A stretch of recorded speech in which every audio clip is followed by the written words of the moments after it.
Your wedding night in ancient Sparta didn't involve a ceremony, a feast, or your consent. At 18, you were kidnapped by a man chosen by the state, not by you. Your head was shaved completely bald. You were dressed in men's clothing and left alone in a dark room. Your husband, whom you'd likely never spoken to, would sneak in after dark, consummate the marriage quickly, then leave to sleep in his military barracks. This would continue for years, secret nocturnal visits, always in darkness, never in daylight. Some Spartan women had children before they ever saw their husband's face in sunlight. This wasn't ancient romance, it was systematic dehumanization disguised as marriage. Before we uncover the brutal reality behind Sparta's strongest women, if you're fascinated by the hidden truths history textbooks skip, hit that like button and subscribe. Comment below where you're watching from. It's incredible how we're connected across the world by curiosity about the past that challenges everything we thought we knew. Modern popular culture celebrates Spartan women as ancient feminists, powerful, independent, physically strong women who controlled property and spoke their minds, while other Greek women were locked in their homes. This narrative isn't entirely false, but it's dangerously incomplete. Yes, Spartan women had rights that would shock Athenian society. They could own land, inherit property, manage estates, and engage in public life in ways denied to women throughout most of the ancient world. Ancient writers noted with amazement that Spartan women were educated, physically fit, and exercised authority over household affairs. But these rights weren't granted out of respect for women's equality or human dignity. They were functional necessities of a militaristic state that needed women to serve specific purposes in its war machine. Spartan women had power, but it was power within a system that fundamentally viewed them as breeding stock for producing warrior sons. The Spartan system was built on a simple demographic reality. Maintaining a permanent military state required constant reproduction of warriors, with men living in barracks and dying young in endless wars. Women needed to manage property, maintain estates, and above all, produce healthy sons at rates that would sustain Sparta's military dominance. Every aspect of a Spartan woman's life, from childhood education to marriage rituals to property ownership, was designed to optimize her function as a mother of warriors. The system gave her tools and freedoms, but only those necessary for her to fulfill this biological destiny more effectively. Understanding Spartan women requires holding two truths simultaneously. They had more rights and power than most ancient women, and they lived under systematic dehumanization that treated their bodies as state property. This paradox is key to understanding why their story matters. Unlike in Athens, where girls were kept inside from early childhood, Spartan girls began state-supervised training at age 7. The same age boys entered the agoge. But while boys trained to become warriors, girls trained to become mothers of warriors. The training was physical and public in ways that shocked other Greeks.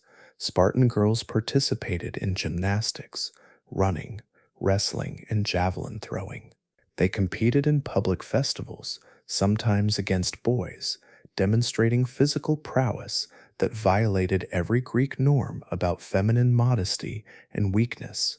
Ancient sources describe these training sessions with a mixture of fascination and horror. Plutarch records that Spartan girls exercised their bodies in running, wrestling, casting the discus, and hurling the javelin to ensure they would bring forth strong children. The most controversial aspect was that much of this training occurred nude or nearly nude. While the exact degree of undress is debated by historians, ancient sources consistently describe Spartan girls exercising with exposed bodies in front of male spectators. This wasn't about freedom or comfort, it was eugenic inspection. These public displays allowed state officials, older women responsible for marriage arrangements, and potential future husbands to evaluate girls' physical development, health, and suitability for breeding. A girl's body wasn't private, it was state property being groomed for reproductive service. The psychological impact of this system on young girls can barely be imagined.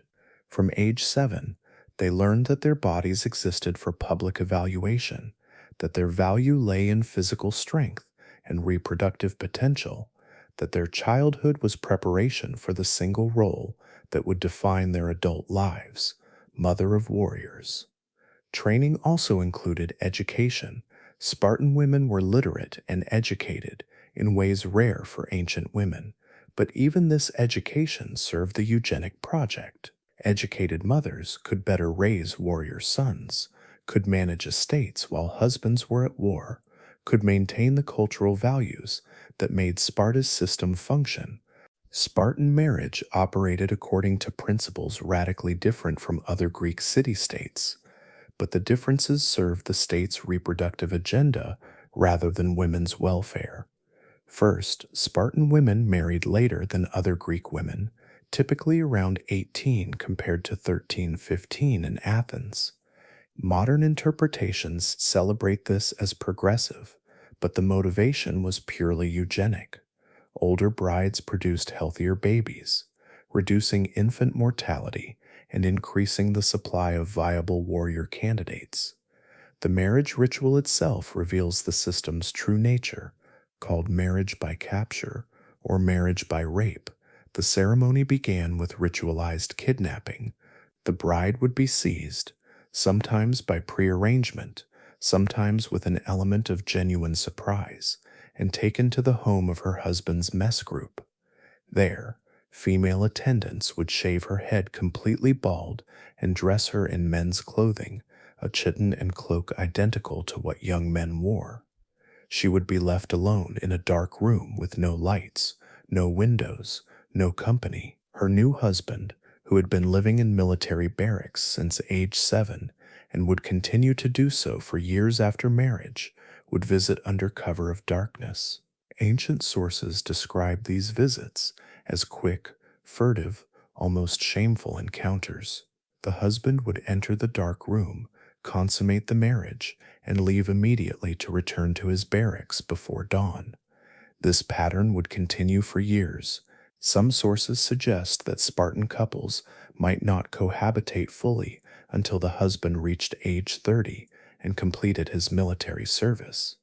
During this entire period, the wife remained in her own home or her father's house, receiving occasional nocturnal visits from a husband she rarely saw in daylight.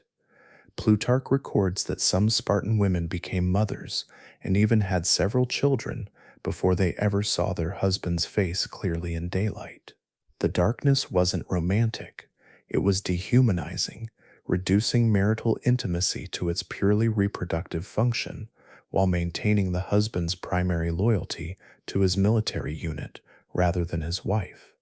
The shaved head and male clothing served multiple purposes.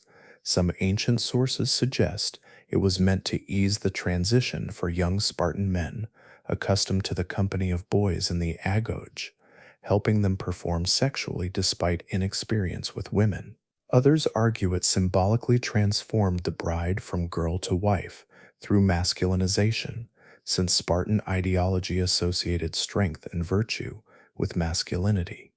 Whatever the rationale, the ritual stripped the bride of feminine identity markers and subjected her to an experience that was traumatic by design. This was her introduction to married life, not as a partnership, but as a reproductive duty performed in darkness and isolation.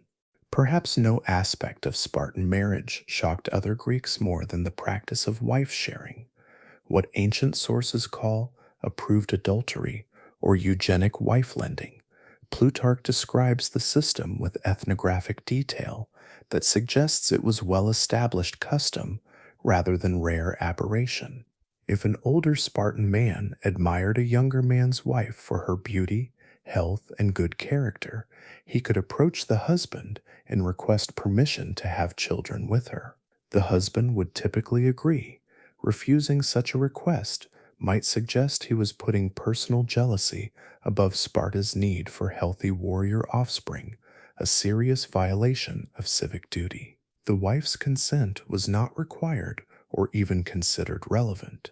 She would be expected to bear children for both her husband and the other man, all living in the same household or neighboring properties.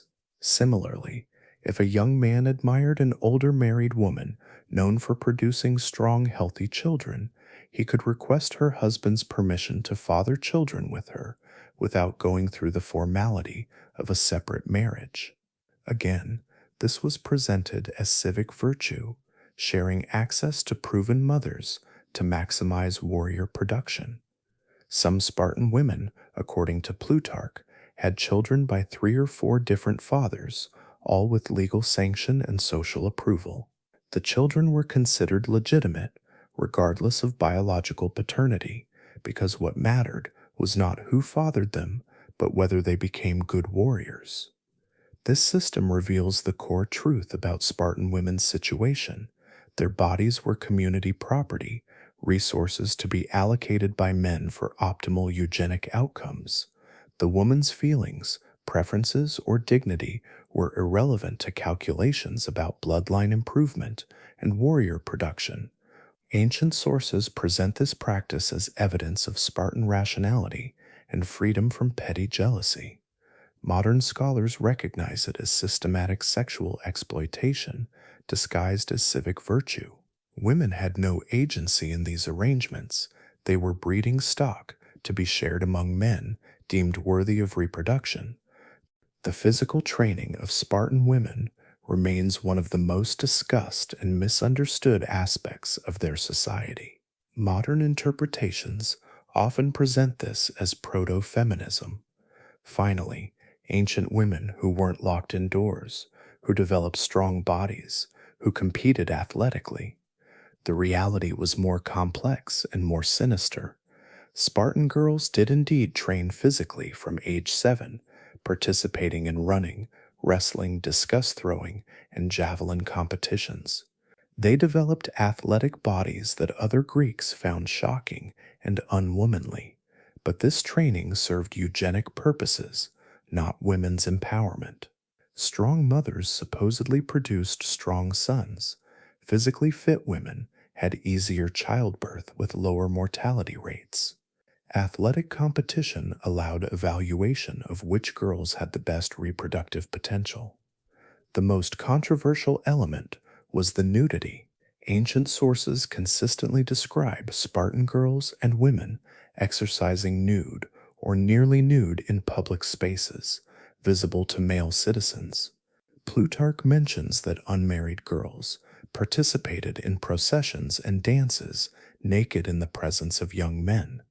Exactly how much nudity is debated by historians. Some argue for complete nudity. Others suggest partial covering with short chitons that exposed legs and arms. But all agree that Spartan women's bodies were far more publicly visible than other Greek women's. This visibility wasn't liberation, it was inspection. The public could evaluate girls' physical development, health markers, and reproductive readiness. Potential husbands could assess candidates. State officials could identify girls who needed additional training or who showed signs of health problems that might affect their breeding potential. Ancient sources record reactions from visiting foreigners and other Greeks who found these practices shocking. An Athenian visitor to Spartan reportedly said that Spartan women's visible thighs were shameless, to which a Spartan woman responded, "Only we Spartan women give birth to real men." This exchange, recorded by Plutarch, is often celebrated as evidence of Spartan women's pride and boldness. But it also reveals internalized eugenic ideology, a woman's worth measured entirely by her ability to produce warrior sons, with physical exposure justified as necessary for that reproductive mission. By 400 BC, Spartan women controlled approximately 40% of all land and wealth in Sparta, an astonishing statistic that seems to prove female empowerment. No other ancient society granted women such extensive property rights. Spartan women could own land outright, inherit from fathers and husbands, manage estates, and make economic decisions independently. But examining why women controlled so much property reveals a darker truth. Spartan men lived communally in military barracks from age 7 until age 30, and even after that spent most of their time in military training or warfare. They couldn't manage estates because they weren't there. Women managed property by necessity, not by choice. Moreover, Sparta's constant warfare created high male mortality rates. Widows inherited property from dead husbands. Women outlived multiple male relatives who died in battle. Over generations, property concentrated in women's hands simply because men kept dying young. The property came with strings attached.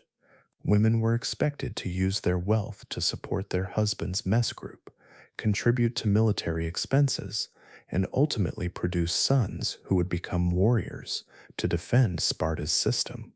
Property ownership didn't free women, it gave them resources to better fulfill their reproductive duties.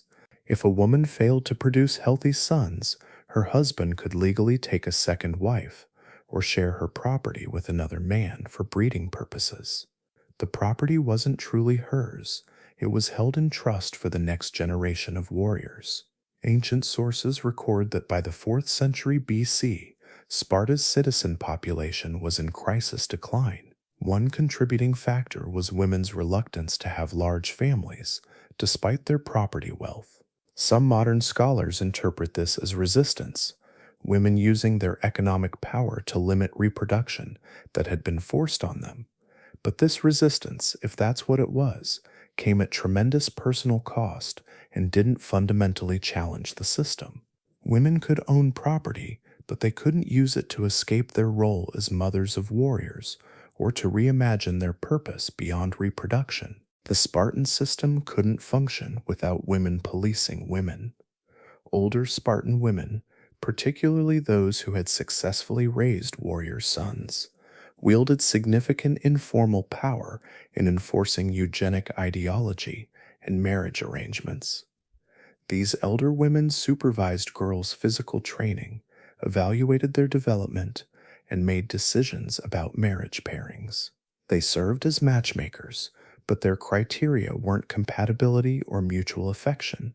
They assessed eugenic potential, bloodline quality, and physical indicators of reproductive health.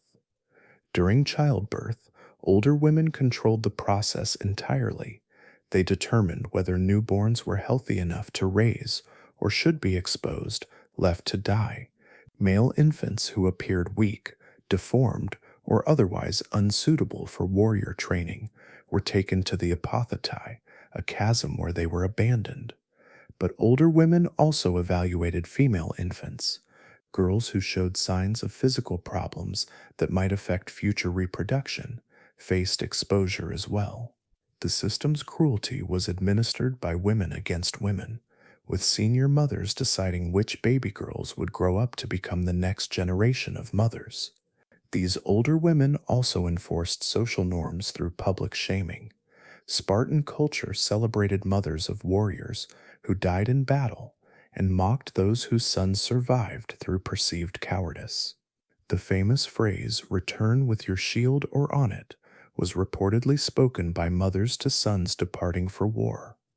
Another famous story tells of a Spartan mother who, upon hearing all 5 of her sons died in battle, responded, "I did not ask about that, you slaves. I asked whether we were victorious." This story, whether true or apocryphal, reveals the ideology older women were expected to embody and enforce. The system created a hierarchy among women based entirely on reproductive success. Women who produced multiple warrior sons gained status and authority. Those who failed to conceive, bore only daughters, or raised sons who didn't meet Spartan standards faced social marginalization. This dynamic prevented female solidarity. Instead of women supporting each other against a system that exploited all of them, they competed for status within it, enforcing eugenic standards on younger women and evaluating each other's reproductive worth. The transition from girlhood to marriage marked a dramatic shift in a Spartan woman's life, but not in the way marriages marked transitions in other Greek societies.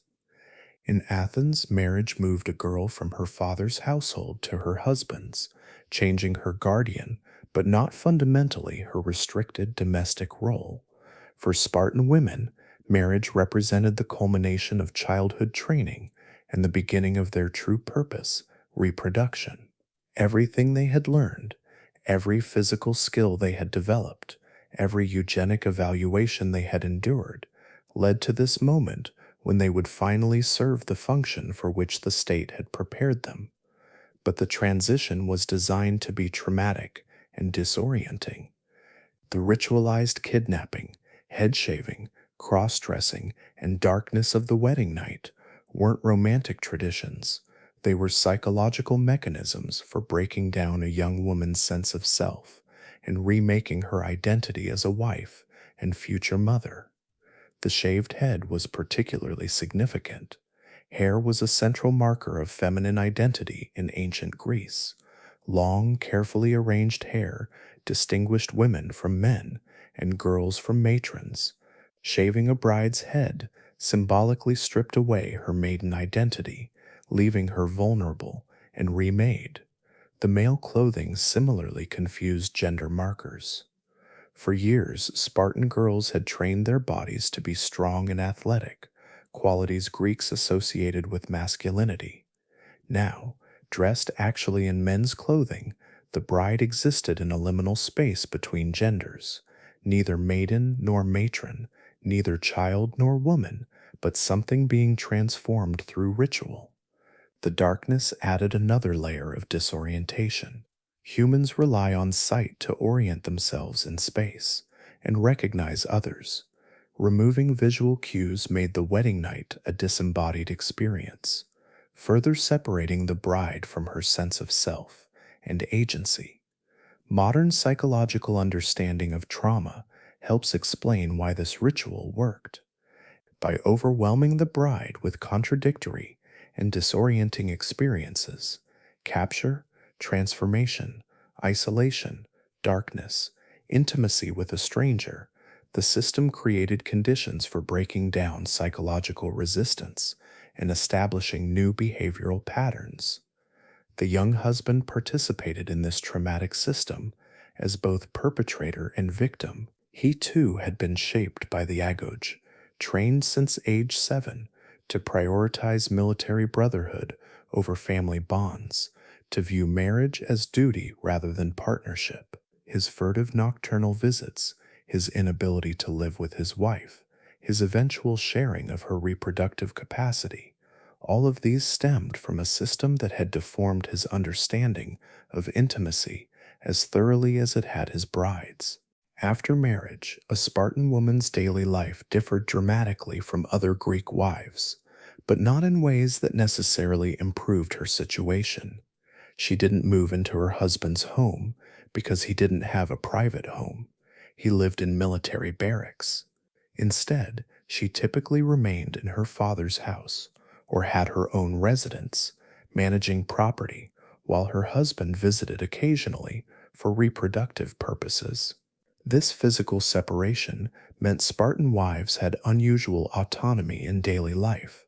They ran estates, made economic decisions, supervised slaves and servants, and moved through public spaces with freedom that would horrify Athenian Greeks. But this autonomy existed solely because it served Sparta's military needs. Daily routine for a Spartan woman centered on physical fitness and estate management. She continued athletic training throughout her reproductive years, believing, as the system taught her, that strong mothers produced strong sons. She oversaw agricultural production, managed household finances, and maintained the property that would eventually support her son's mess contributions. Pregnancy and childbirth were treated as civic duties rather than private family matters. The community monitored pregnant women's health, diet, and activities. Older women supervised to ensure the mother did everything believed to promote healthy warrior offspring. When labor began, older women who served as midwives took complete control. They evaluated the newborn's fitness, made decisions about whether to raise or expose the child, and oversaw the mother's recovery. A woman's success in producing a healthy warrior son brought community celebration and enhanced her social status. But producing only daughters or sons who proved weak or cowardly brought shame. Some sources suggest that women who failed to produce warrior sons faced social marginalization, mockery, or pressure to allow their husbands to take additional wives who might be more reproductively successful. The relationship between husband and wife remained distant even after years of marriage. They might see each other primarily during reproductive visits, brief encounters focused on conception rather than emotional connection. Some couples developed genuine affection despite these constraints, but the system actively prevented the kind of partnership and intimacy that marriage might offer in other contexts. Understanding Spartan women requires understanding the eugenic ideology that structured their entire society. Spartan was explicitly committed to producing superior warriors through selective breeding, and this commitment shaped every aspect of women's lives from birth to death. The ideology began with infant selection. Newborns were examined by elder citizens who evaluated their physical fitness. Those deemed weak, deformed, or otherwise unsuitable were exposed, abandoned in the apothete, to die. This wasn't hidden or shameful.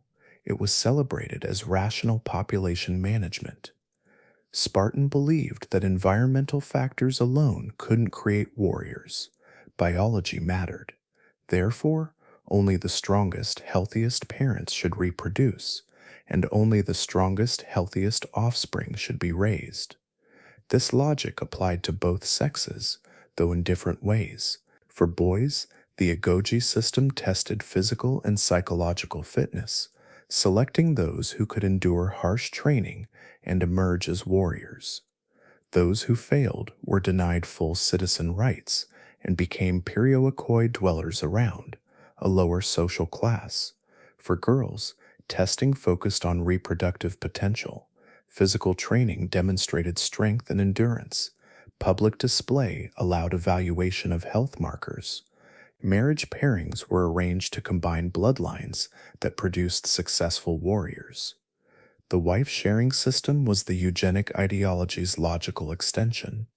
If the goal was optimal warrior offspring, why limit reproduction to arbitrary marriage pairings when superior combinations might be achieved through selective breeding arrangements? A woman who had proven she could bear strong sons became a communal resource, her reproductive capacity too valuable to waste on a single man. This ideology was enforced not through law. Sparta famously had few written laws, but through culture, social pressure, and the internalized beliefs of Spartans themselves. Women who resisted their reproductive role would face community disapproval, mockery, and marginalization. Those who embraced it and successfully produced warriors gained honor and status. The system created conditions where women themselves became enforcers of their own exploitation. A mother who had borne warrior sons felt pride in this achievement and looked down on women who hadn't. She might advocate for wife-sharing arrangements if she believed they would produce better warriors. She participated in evaluating which newborns should live or die, applying eugenic standards to the next generation. Sparta existed in a state of perpetual military readiness and frequent actual warfare. This constant militarism shaped women's lives in ways both obvious and subtle, creating conditions where their property rights and social freedoms existed precisely because men were absent or dying. When Sparta went to war, which was frequently, women managed everything. They supervised agricultural production to feed both the civilian population and military forces. They maintained the heli system that provided Sparta's labor force. They raised children, administered justice in domestic matters, and kept the entire civilian infrastructure functioning while men focused exclusively on warfare. This created genuine female authority and competence. Spartan women developed administrative, economic, and leadership skills that women in more peaceful societies never had opportunity to acquire. Ancient sources note that Spartan women were confident, outspoken, and capable in ways that shocked visitors from other Greek city-states. But this authority came at terrible cost. High male mortality meant women frequently became widows, sometimes multiple times. They raised sons knowing those sons would likely die young in battle. They managed property accumulated from dead husbands, brothers, and fathers, wealth built on graves. The ideology celebrated this sacrifice. A Spartan mother whose son died in battle was supposed to feel pride, not grief. The famous "return with your shield or on it" embodied expectations that mothers would rather their sons die fighting than survive through perceived cowardice. Ancient sources record stories meant to illustrate proper Spartan maternal attitude. One tells of a mother who killed her son herself when he returned alive from a battle where Sparta had been defeated, saying she had no use for a coward. Whether true or not, these stories reveal the psychological demands placed on Spartan women. The constant warfare also created demographic crisis. Sparta's full citizen population declined dramatically from the 5th century BC onward, partly because so many men died in battle before reproducing or died young with few offspring. This placed enormous reproductive pressure on women. Each had to produce multiple sons to maintain population levels. Some modern scholars suggest that Spartan women resisted this pressure by limiting childbearing, despite their property wealth and ability to support large families.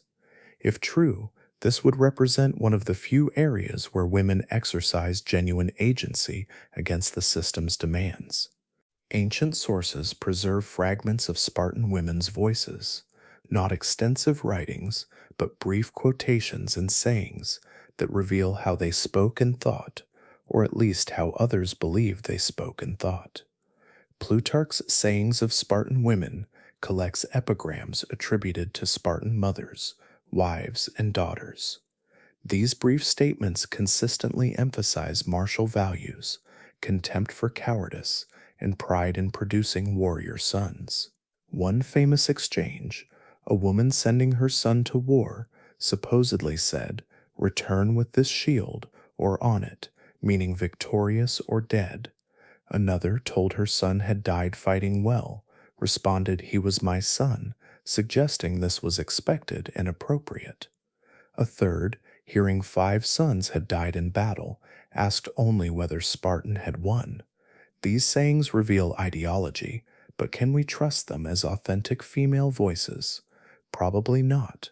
Most were recorded by male writers long after the supposed speakers died, crafted to illustrate Spartan values rather than document actual women's words. But they still tell us something important. They reveal what Spartans, or at least what male writers, believed women should think and say. The ideal Spartan woman, according to these sources, valued military victory above her children's lives, treated her sons as state property rather than beloved individuals, and found meaning only in successful reproduction of warriors. Some sayings show women actively participating in eugenic ideology. Mothers advised sons to marry women from good families, known for producing strong offspring.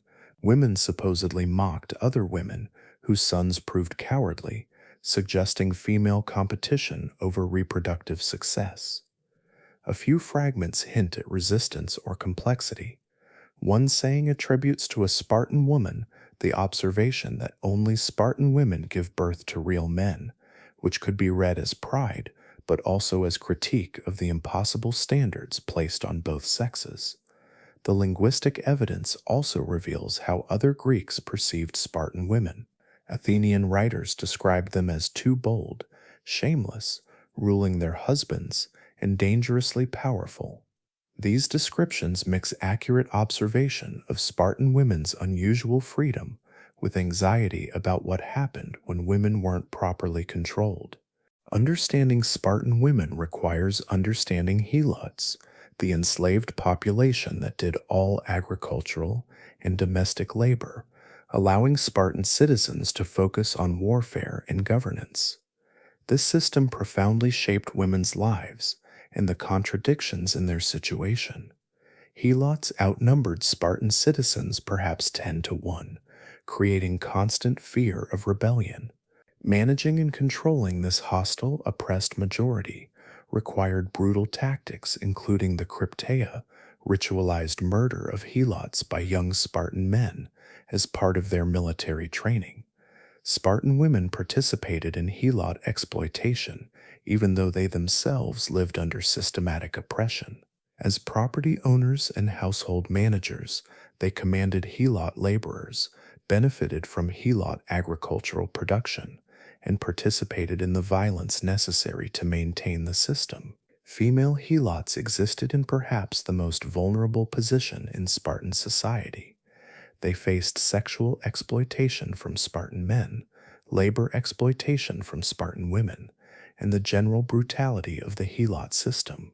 Some helot women became concubines to Spartan men, bearing children who occupied ambiguous social positions, neither citizen nor fully helot.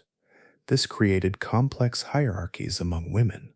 Spartan citizen women had status, rights, and power over helot women who had none. But Spartan women were also subjected to eugenic exploitation, marriage rituals designed to traumatize them, and constant pressure to produce warrior sons. The system prevented solidarity between Spartan and helot women. Spartan women's property rights depended on helot labor. Their sons' future as warriors depended on maintaining a helot underclass to provide economic support.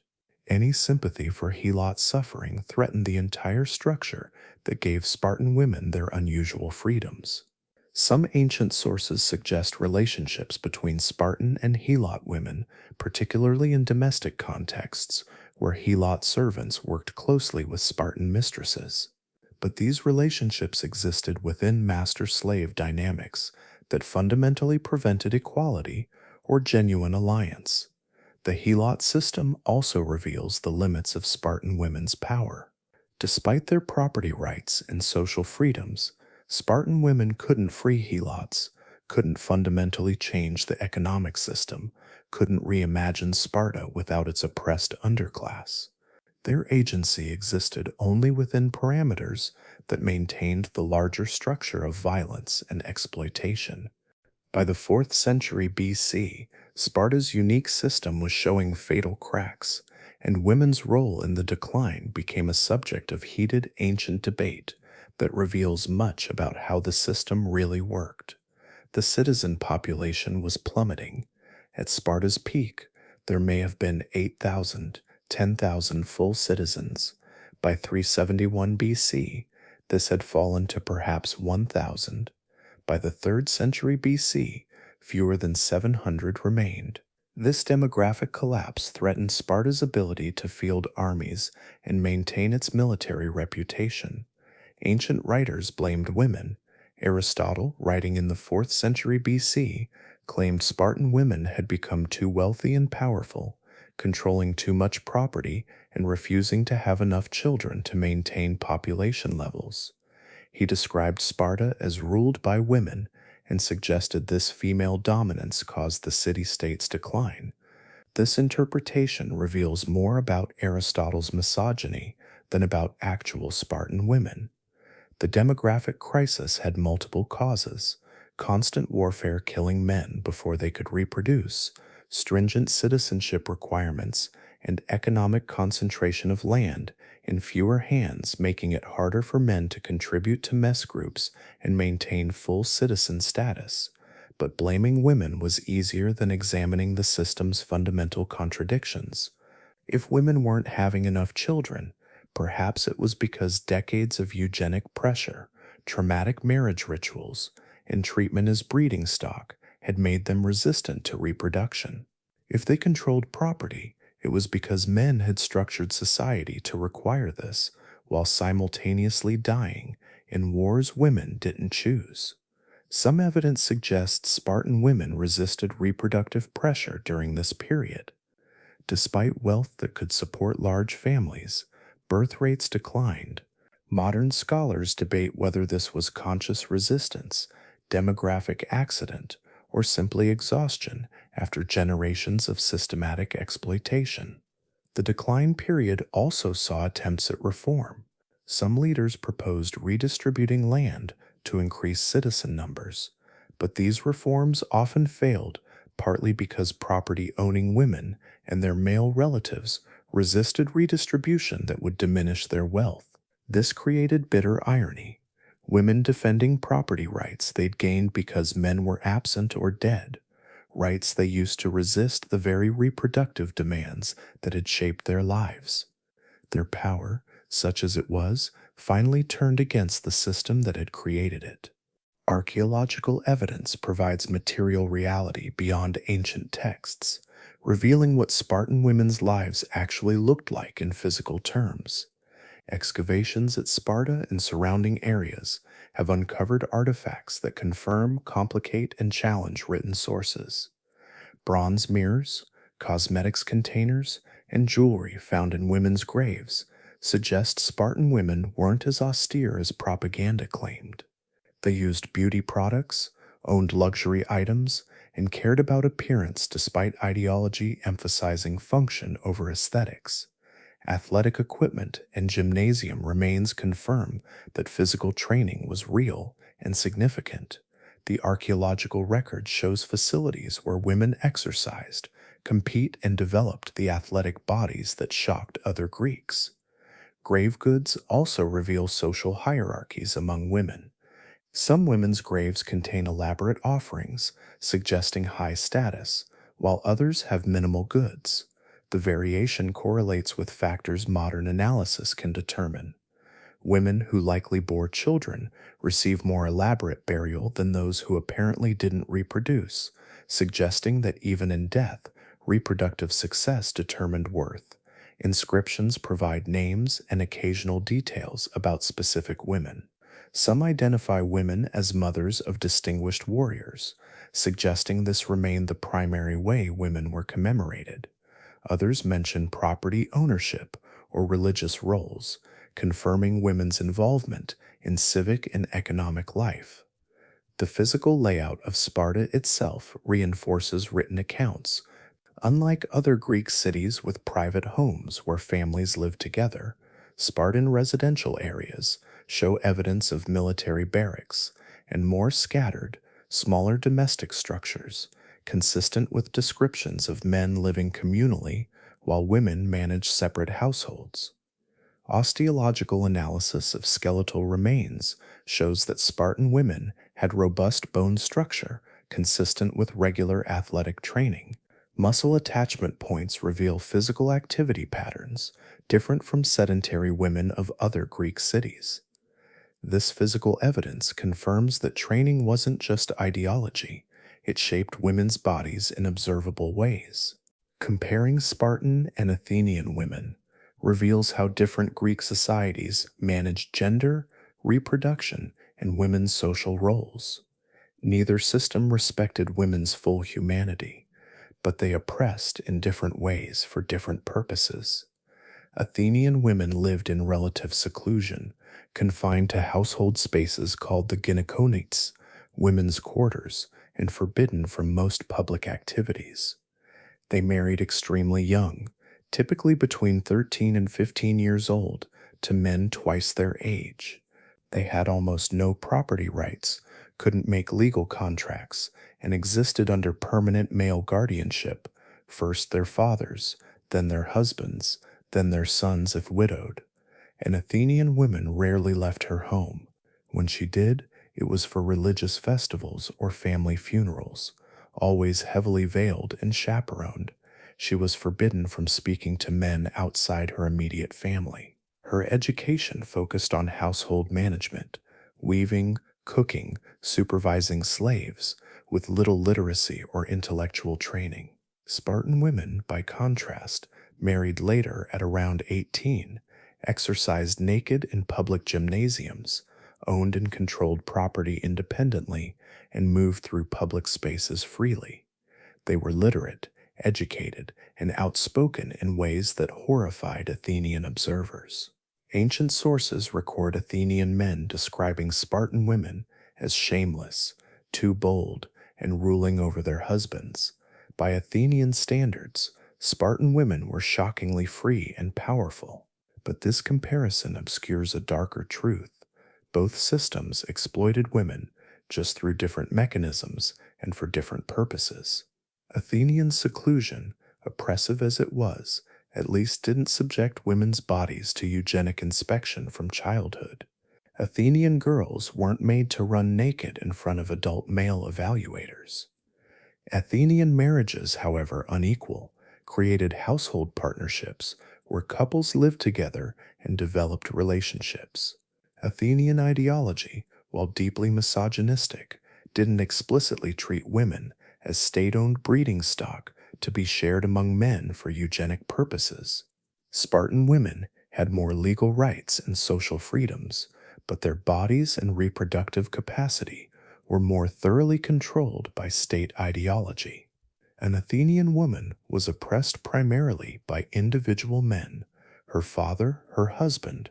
A Spartan woman was oppressed by an entire system that claimed ownership of her reproductive potential from age 7, that evaluated her body publicly throughout childhood, that married her through ritualized trauma, and that justified sharing her reproductive capacity among multiple men as civic virtue. The comparison reveals that freedom and oppression aren't simple opposites on a linear scale. Spartan women were freer to move, speak, and own property, but more systematically exploited for reproductive purposes through mechanisms that treated their bodies as state resources. Athenian women were more restricted in movement and legal status, but their bodies weren't subjected to the same level of public eugenic management. Ancient sources preserve an exchange that captures this paradox. When an Athenian woman mocked Spartan women's boldness, asking, "Why are you Spartan women the only ones who rule over your men?" a Spartan woman allegedly replied, "Because we are the only ones who give birth to men." This response, recorded by Plutarch, is often celebrated as evidence of Spartan women's pride and power, but it actually reveals how completely they had internalized eugenic ideology, measuring their worth entirely by their ability to produce warrior sons, accepting that their value lay in reproduction rather than their humanity. The power to rule men came only through producing men, reinforcing rather than challenging the system that exploited them. The memory of Spartan women has been repeatedly reimagined throughout history, with each era projecting its own anxieties and desires onto these ancient figures. Understanding how Spartan women have been remembered reveals as much about later societies as about ancient Sparta itself. In the Roman period, writers like Plutarch and Tacitus described Spartan women with a mixture of admiration and concern. They praised Spartan mothers' devotion to military values, but worried about women having too much independence and property control. Roman sources often blamed Sparta's decline on excessive female power, revealing Roman anxieties about what happened when women weren't properly controlled. During the Renaissance, when European scholars rediscovered classical texts, Spartan women became symbols in debates about women's education and roles. Some reformers pointed to Sparta as proof that women could be educated and physically strong without society collapsing. Others used Sparta as a cautionary tale about the dangers of giving women too much freedom. The 18th century Enlightenment brought new interest in Sparta's political system, including women's unusual position. Jean-Jacques Rousseau praised Spartan motherhood as a model of civic virtue, focusing on women's willingness to sacrifice their sons for the state. He conveniently ignored the eugenic exploitation and systematic dehumanization that characterized the actual system. 19th century European nationalists, particularly in Germany, celebrated Spartan eugenics as a model for racial improvement. Nazi ideology explicitly drew on Spartan precedents to justify their own eugenic programs, praising Spartan infant selection and breeding practices. This dark legacy reminds us that Sparta's system wasn't just ancient history, its logic has been revived to justify modern atrocities. Feminist movements have had complicated relationships with Spartan women. Early feminists sometimes celebrated them as proof that women in the past had exercised power and independence, but as feminist analysis became more sophisticated, scholars recognized that Spartan women's power existed within a system of systematic exploitation, that their property rights served state purposes rather than representing genuine equality. Modern popular culture continues to romanticize Sparta, with films, video games, and novels depicting Spartan women as warrior queens and empowered feminists. These representations usually ignore the eugenic ideology, the traumatic marriage rituals, the wife-sharing practices, and the treatment of women's bodies as state property. Academic historians now recognize that Spartan women's situation was paradoxical.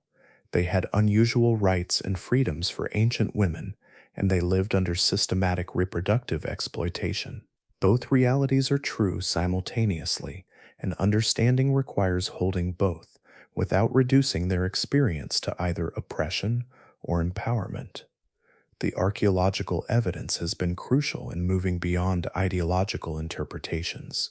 Physical remains, inscriptions, and material culture provide grounding that prevents both romanticization and excessive pessimism about what Spartan women's lives actually involved. Sparta's treatment of women wasn't unique in combining rights with exploitation. It was an extreme example of patterns that appear across human societies when reproduction becomes a matter of state interest rather than private choice. Throughout history, societies facing demographic pressure from warfare, disease, or expansion have developed systems to control women's reproductive capacity. These systems often grant women certain freedoms or privileges specifically to optimize their reproductive function, while denying them agency over their own bodies and purposes. The Spartan system reveals key elements common to such arrangements: systematic childhood preparation, focusing on physical fitness and reproductive health; eugenic selection of marriage partners based on perceived genetic quality; social pressure and ideology, convincing women that their worth lies in successful reproduction; older women enforcing standards on younger women to prevent solidarity; and property rights or social privileges granted specifically to enhance reproductive capacity. These patterns appear in different forms across cultures and eras.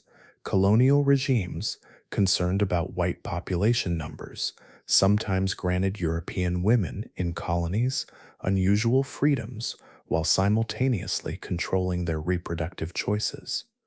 Totalitarian governments in the 20th century combined rhetoric about women's important social contributions with coercive pro-natalist policies. Even contemporary societies balance women's legal equality with continuing pressure around reproduction and motherhood. The Spartan example is valuable precisely because it's so extreme and so well documented. The system's brutal honesty about treating women as breeding stock, combined with genuine grants of property rights and social freedoms, reveals the underlying logic that appears in subtler forms elsewhere. Understanding Spartan helps us recognize similar dynamics in less obvious contexts. When societies grant women rights specifically to enhance their reproductive capacity, when motherhood becomes the primary measure of female worth, when eugenic ideology shapes marriage and childbearing decisions, when women police other women's reproductive choices, these are echoes of patterns Spartan exemplified in stark form. The Spartan system also reveals how rights and oppression aren't opposite ends of a spectrum, but can coexist in the same system, serving the same exploitative purposes. Women can have legal rights, social freedoms, and economic power while simultaneously being denied agency over their own bodies and purposes. Recognizing this prevents simplistic analyses that equate legal equality with genuine freedom. The ruins of ancient Sparta sit in modern day Greece, visited by tourists who come to imagine the legendary warrior society. Tour guides speak of military prowess, austere discipline, and the famous stand at Thermopylae. Spartan women, if mentioned at all, appear as fascinating footnotes. The unusual ancient women who owned property and exercised publicly. But standing in those ruins, knowing the full story, the space feels different. These stones witnessed a system that took 7-year-old girls and subjected them to public eugenic evaluation, that arranged marriages through ritualized kidnapping and trauma, that shaved brides' heads and dressed them in men's clothing before leaving them in darkness with strangers, that normalized sharing women's reproductive capacity among multiple men for breeding purposes, that measured women's worth entirely by their success at producing warrior sons. The Spartan women whose lives unfolded in these spaces weren't empowered feminists choosing strength and independence. They were girls and women shaped by a system that granted them unusual rights specifically to optimize their function as mothers of warriors, that gave them social freedoms while claiming ownership of their bodies from childhood, that celebrated their strength while denying their humanity. Their story matters because it reveals uncomfortable truths about how rights and exploitation can coexist, how systems can grant freedoms while denying agency, how women can be simultaneously powerful and powerless. The Spartan example shows us that legal equality and social freedom don't automatically translate into genuine autonomy when underlying ideology treats women's bodies as state resources. It matters because the patterns that created Sparta's system, eugenic ideology, reproductive coercion disguised as civic duty, women's worth measured by motherhood, rights granted to enhance reproductive capacity, haven't disappeared. They appear in different forms, less extreme but recognizable, in ongoing debates about women's roles, reproductive rights, and the relationship between individual agency and social pressure. Most importantly, the Spartan women's story matters because they were real human beings who lived, suffered, and died under a system that history has often romanticized or misunderstood. The girls who ran naked in gymnasiums while men evaluated their bodies, the brides whose heads were shaved and who spent wedding nights with strangers in darkness, the mothers who bore children for multiple men through state-arranged sharing, the women who internalized eugenic ideology so thoroughly they measured their worth by warrior sons produced. We can't ask them what they really thought, whether they experienced their lives as empowered or exploited, whether they found meaning in the system or chafed against it. The ancient sources that survive were written by men, recording what men thought women should say and think rather than preserving actual women's voices. But we can honor them by telling their story honestly, neither romanticizing their unusual freedoms nor reducing them to passive victims, but recognizing the complex, contradictory reality of lives lived under systematic exploitation disguised as honor. We can learn from their experience to recognize similar patterns in less extreme forms, and we can remember that behind every historical narrative about women's empowerment or oppression are individual human beings whose experiences were more complicated than our categories allow. If this journey into Sparta's hidden reality moved you, share this video so others can learn the truth behind the myth. Subscribe for more forgotten stories from history's shadows. And remember, the strength of Spartan women wasn't in accepting their exploitation, but in surviving it.